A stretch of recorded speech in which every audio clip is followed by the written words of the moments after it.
राधे राधे गोविंदा गोविंदा गोविंदा गोविंदा राधे राधे गोविंदा राधे राधे गोविंदा गोविंदा गोविंदा गोविंदा राधे राधे गोविंदा राधे गोविंदा राधे गोविंदा राधे गोविंदा राधे गोविंदा गोविंदा गोविंदा गोविंदा राधे राधे गोविंदा राधे राधे गोविंदा राधे राधे गोविंदा। सभी पुण्य आत्मा, देखिए आप हम लोग भगवान की कृपा के पात्र तो हैं ही, संत महात्माओं की कृपा के भी पात्र हैं। और ये कृपा निस्वार्थ भगवान ने हमें दी है। सत्संग इसी शरीर में मिलने को सुनने को मिलता है। इसी शरीर में क्षण भंगुर प्रेम से ये माया का प्रेम, शरीर का प्रेम, काया का प्रेम, परिवार का प्रेम क्षण भंगुर है। परमानेंट प्रेम की तरफ छलांग ले सकते।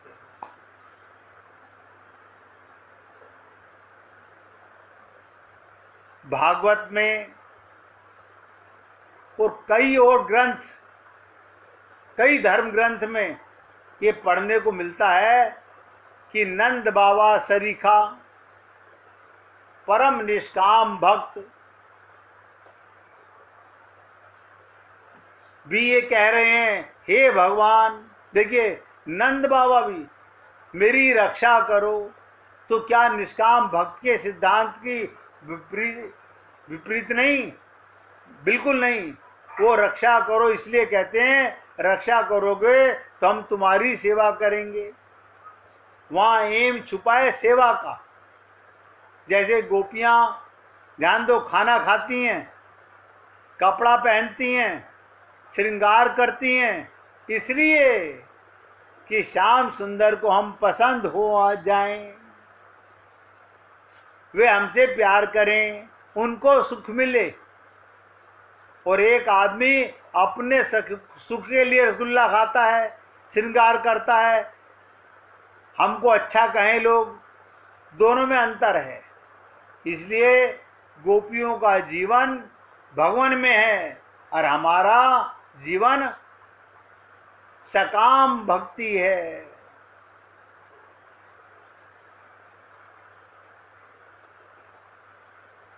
देखिए अभी मैं गोपियों की बात कर रहा था कि रागानुगा भक्ति, प्रेम की पराकाष्ठा को प्रदर्शित करने वाली, प्रेम को इतना ऊंचा स्वरूप देने वाली गोपियां,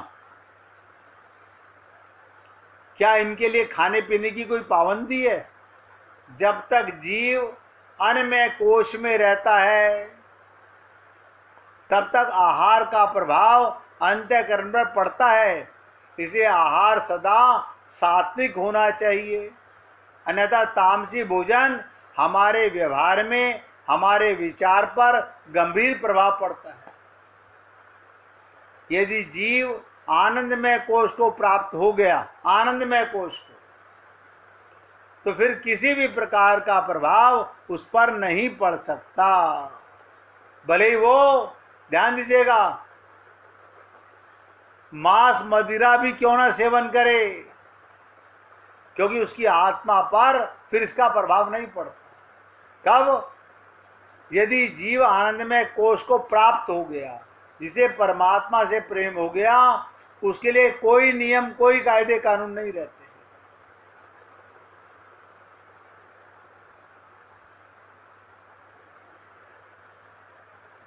थोड़ा सा एकाग्रचित होकर सुनिएगा। उद्धव जी ने गोपियों से कहा, तुम्हें परम पुरुषार्थ की प्राप्ति हो गई। परम पुरुषार्थ, परम पुरुषार्थ का मतलब मैंने आपको भी बताया था, 4 पुरुषार्थ तो संसार में सब जानते हैं, धर्म, अर्थ, काम, मोक्ष।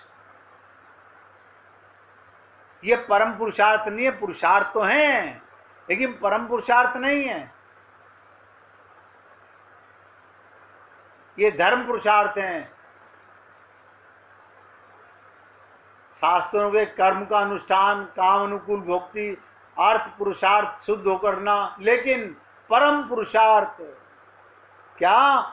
भगवान श्री कृष्ण का प्रेम, भगवान में मन का लग जाना, ये जीव का परम पुरुषार्थ है। इसलिए कहते हैं मुख्य पुरुषार्थ 4 नहीं है, मुख्य पुरुषार्थ केवल एक पुरुषार्थ है, परम पुरुषार्थ। उसे सुख कहो, उसे आनंद कहो, उसे प्रेम कहो, उसे भक्ति कहो, या उसे कृष्ण कहो। अब ये देखना कि उस सुख को तुमने कहाँ माना। अब बताइए, आप और हम लोगों ने सुख कहाँ माना? आप और हम लोगों ने सुख कहाँ माना, ये आप देख लीजिएगा। काम करने से सुख होता है कि इकट्ठा करने से सुख होता है, भोगने से सुख होता है कि छोड़ने से सुख होता है? अपनी ओर देखो, इससे अपनी पहचान होगी। माने लोग अपनी पहचान नहीं करते। हम ये देखना ही नहीं चाहते। सुख तो सब चाहते हैं, लेकिन किस चीज का, कौन सा सुख चाहते हैं? आत्मा का सुख या काया का सुख? मन का सुख या आत्मा का प्रेम सुख? सुनने से लगता तो है, हम कथा सुनने जाते हैं, ध्यान से सुनिएगा, कहते हैं कि मोक्ष चाहते हैं। बिल्कुल नहीं। आप कथा वार्ता सुनने आते हैं तो मोक्ष चाहते हो, ये देखना आप घर में सुख के लिए क्या प्रयत्न कर रहे हो। सुख के लिए इकट्ठा कर रहे हो, सुख के लिए त्याग कर रहे हो। अपने को तो भाई खुद ही जांच कर सकते हैं, दूसरा कोई हमें जांच नहीं कर सकता। आप और हम लोग सोच के देखें। तो ये बड़ी विचित्र बात है। आप और हम लोग अपने गिरवान में झांक कर देखें कि तुम्हारा सुख कहां पर है। बस तुम्हारा सुख कहां पर है? जिसका समाधि में सुख है वो योगी है। जिसका समाधि में सुख है वो योगी। जिसका धर्म में सुख वो धर्मात्मा। जिसका अर्थ में सुख वो अर्थी। जिसका भोग में सुख वो कामी। अब सुख ही पुरुषार्थ है, ये बात निश्चित हुई। सुख तो उससे मिलता है जिससे प्रेम होता है। धन से प्रेम है तो धन से सुख मिलेगा। धन से वैराग्य हो तो धन से सुख नहीं मिल सकता। भोग में प्रेम हो तो भोग में सुख मिलेगा, और भोग में प्रेम ना हो तो भोग से दुख होएगा। धर्म में प्रेम हो तो धर्म करने से सुख मिलेगा। कई लोग त्याग करके रोते, हाय हाय छोड़ दिया, ना घर के रहे ना घाट के रहे। त्याग करके भी रोते हैं। असल में सुख कहाँ मिलता है? जहाँ प्रेम होता है। अब आप और हम लोग इस बात को गहराई से समझ लें। हमारा जड़ में प्रेम है या चेतन परमात्मा में प्रेम है? हमें टेम्परेरी में सुख है, थ्योरेटिकल में सुख है, या प्रैक्टिकल परमात्मा में प्रेम होना चाहता है? टेम्परेरी में सुख करना चाहते हो तो टेम्परेरी मिलेगा।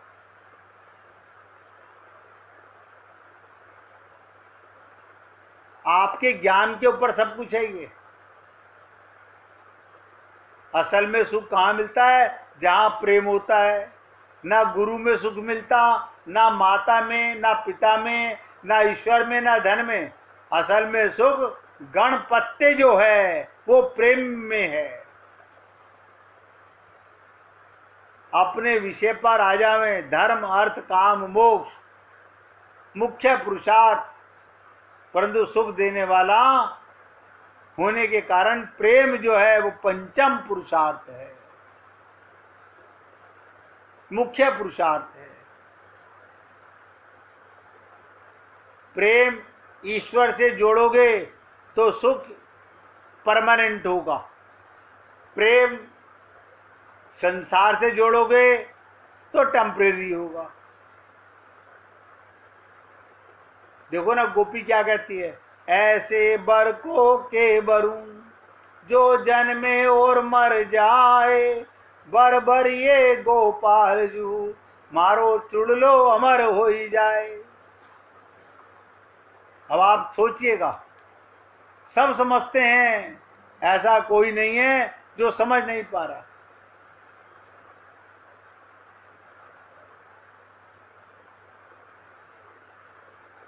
हमारे देश में गीता बहुत प्रसिद्ध ग्रंथ है।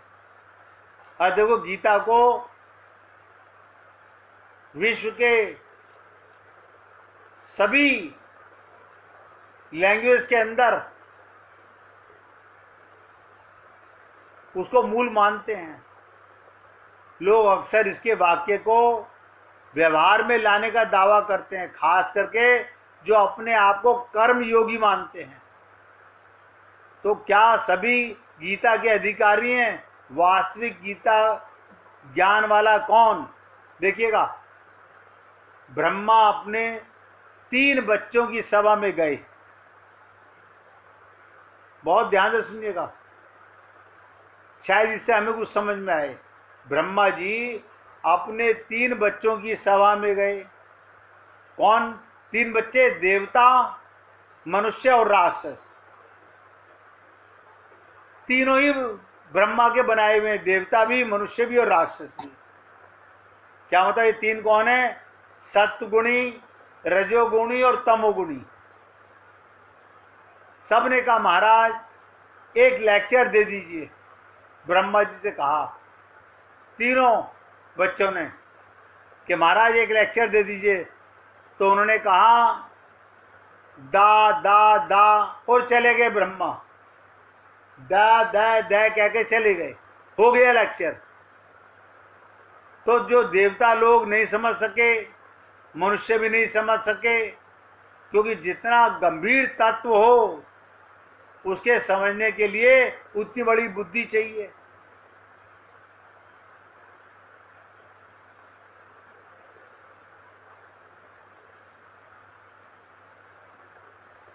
ये गीता में लिखा है। इस गीता के उपदेश को उसको ना देना। किसको? ध्यान दीजिएगा, ये गीता का उपदेश लिखा है कि उसको ना देना। किसको ना देना? जो तपस्वी ना हो। तपस्वी माने इंद्रियों पर कंट्रोल। नंबर 2, तपस्वी हो, भगवान का भक्त हो, 100% शरणागत हो। नहीं तो क्या कहेगा? भगवान ने तारीफ की गीता में अपनी, मैं ही भगवान हूं, मैं ही भगवान हूं, मेरी शरण में आ जा। ये तो अपने मुंह मियाँ मिट्ठू बनने वाली बात हो गई। इसलिए ऐसे को मत देना। हमारे संसार में तो लोग अपने को दीन भाव से पेश करते हैं। तो तपस्वी भी हो, भक्त भी हो, और जो मुझको भगवान मान करके भक्ति करता हो भगवान को, ये 4 शर्तें पूरी हो जाएं, उसको गीता सुनना चाहिए। तपस्वी हो, भक्त हो और भगवान को मानकर भक्ति करता हो, ये 4 शर्तें जिस जीव में पूरी हों उसको गीता सुनना चाहिए। वो समझ सकता है, गीता को वर्णन कर सकता है। छोटी सी किताब 700 श्लोकों की, लेकिन प्रैक्टिकल में नहीं, थ्योरेटिकल बहुत लोगों ने सुना हुआ है, बहुत लोगों ने रटा हुआ है। बड़े बड़े लेक्चर गीता का, बड़े बड़े लेक्चरार लेक्चर देते हैं, खुद संसार में आसक्त, एक बूंद आंसू नहीं भगवान के लिए। वो क्या जाने गीता क्या है। गौरांग महाप्रभु, एक दृष्टांत बताता हूं, उसे थोड़ा समझने का प्रयत्न कीजिएगा।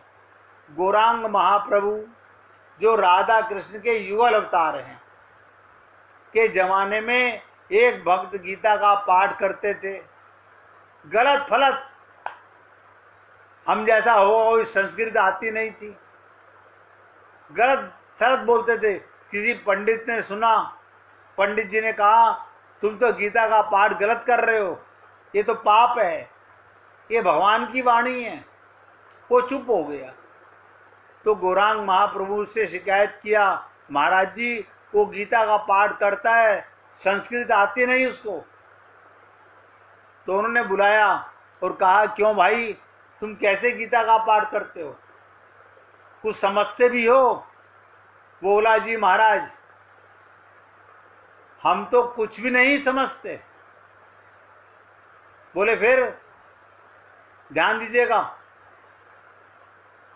इतना भी जो जान ले तो बहुत बड़ा भगवान का भक्त हो जाता है।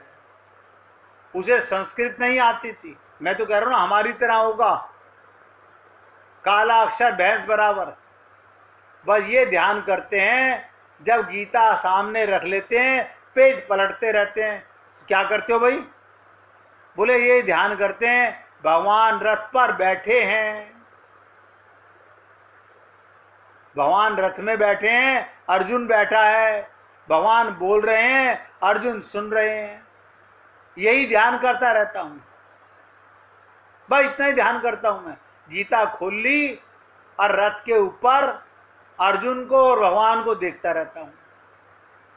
गौरांग महाप्रभु ने उसको अपने से चिपटा लिया। बोले यही तो गीता है, ध्यान दो। क्या कहा गौरांग महाप्रभु ने? यही गीता है। लेकिन आप और हम लोग श्लोक रट लेते हैं, अर्थ रट लेते हैं, भावार्थ रट लेते हैं, भगवान से प्रेम नहीं कर पाते। देना, ब्रह्मा जी ने जो कहा कि देने का भाव होना चाहिए, प्रेम देने की चीज है। तो कहने का मतलब गौरांग महाप्रभु ने चिपटा लिया उसको कि यही तो गीता है। गीता का अभिप्राय यही, बस जितनी देर भगवान में मन लगाओ, बस उतनी देर तक गीता का ज्ञान तुमको मान लिया गया। भगवान में जिस क्षण मन नहीं लगा, तुम गीता नहीं जानते, गीता तुम्हें नहीं ज्ञान, धोखा है तुमको। चाहे दिन रात लेक्चर किया करो, भगवान में मन लगाओ। ये गीता, गीता के अंत में भगवान ने, ध्यान दो, गीता के अंत में भगवान ने बड़ी विचित्र बात कही। तस्मात् सर्वेषु कालेषु, तस्मात् सर्वेषु कालेषु माम सुमरन युद्ध च। क्या मतलब? निरंतर मन मेरे में रहे और युद्ध कर। आप कहोगे हम क्या युद्ध करें? जो कर्म कर रहे हो, भगवान का ध्यान और कर्म हाथों से। अब स्त्री क्या कर्म कर रही है? घर का काम कर रही है, ये कर्म है। व्यापारी दुकान चला रहा है, ये कर्म है। आपको जो भगवान ने कर्म दिया, भगवान के निमित्त कर्म करो। तो भगवान कहते हैं तस्मात् सर्वेषु कालेषु माम सुमरन युद्ध च। तो मन जहां रहेगा उसका फल मिलेगा, कर्म जो करेगा उसका फल नहीं मिलेगा। अब मन रहे भगवान में। हम क्या करते हैं? पूजा तो इंद्रियों से कर रहे हैं भगवान की, और मन लगा हुआ है दुकान में, परिवार में, अभी वहां जाना है, अभी वहां जाना है। तो मन तो यहां वहां है, तो आपकी पूजा का लाभ कहां मिलने वाला है? तो मन जहां रहेगा उसका फल मिलेगा, कर्म जो करेगा उसका फल नहीं मिलेगा। मर्डर कर, डर मत, 1000 खून कर, उसका दंड नहीं मिलेगा। अगर मन मुझ में रहेगा, ये गीता का सारांश बता रहा हूं, यही तत्व ज्ञान है। अर्जुन को भगवान ने कहा था, तू अपना मन बुद्धि मुझे दे दे, मेरी शरण में आ जा, जो मैं कहूं वो कर, यानी मेरे निमित्त कर्म कर। लेकिन आप और हम लोग आज तक इतना सब जानने के उपरांत भी भगवान का हर पल ध्यान नहीं करते। अब भगवान अंदर रहते हैं, यानी नित्य प्राप्त परमात्मा का ध्यान छोड़कर टेम्परेरी का ध्यान करते रहते हैं। यहां तक कि मंदिर में सत्संग सुनते सुनते भी मन भटक जाता है। तो जो गीता के तत्व ज्ञान का ज्ञाता जिज्ञासु होगा, वो तत्व ज्ञान सुनने में ही तल्लीन हो जाएगा। भगवान में यही पहचान है कि श्रोता सही, और जो सुनकर भी सिर हिला दिया खाली, उसके बाद अपनी नेचुरल अवस्था में संसार में मस्त, उसने कहाँ गीता समझी, उसको विश्वास नहीं गीता के वाक्य पर। विश्वास मेन चीज है। भक्ति में बहुत कमाल किया श्रोता ने, कह दिया बड़ा अच्छा समझाया, वाह वाह, अरे उसने समझाया, उसने तुम्हारा काम भी बना दिया। खाली समझने से क्या होगा? जब तक मन भगवान में नहीं लगा, लाखों वर्ष हमें लोगों को जीवन में हो गए सत्संग सुनते हुए, अनंत जन्मों में मनुष्य शरीर में आए, हम जिस धर्म में भी गए होंगे वहां हमने सुना होगा, लेकिन अभी तक भी माया और काया से मन फिरा नहीं है। इसलिए हे पुण्य आत्माओं, आज शब्दों को यहाँ विराम दे रहा हूं, कल इससे आगे की चर्चा करेंगे। प्यार से गाइएगा। खुले हैं मन मंदिर के द्वार, खुले हैं मन मंदिर के द्वार, पधारो राधा संग सरकार, पधारो राधा संग सरकार। खुले हैं मन मंदिर के द्वार, पधारो राधा संग सरकार, पधारो राधा संग सरकार। खुले हैं मन मंदिर के द्वार, पधारो राधा संग सरकार। खुले हैं मन मंदिर के द्वार, पधारो राधा संग सरकार, पधारो राधा संग सरकार, पधारो राधा संग सरकार। बोलिए वृंदावन बिहारी लाल की जय। जय जय श्री राधे, जय जय श्री राधे। बोलिए लाल जी का मंगल हो, सभी भक्तों का मंगल हो। सबको राधे राधे भैया।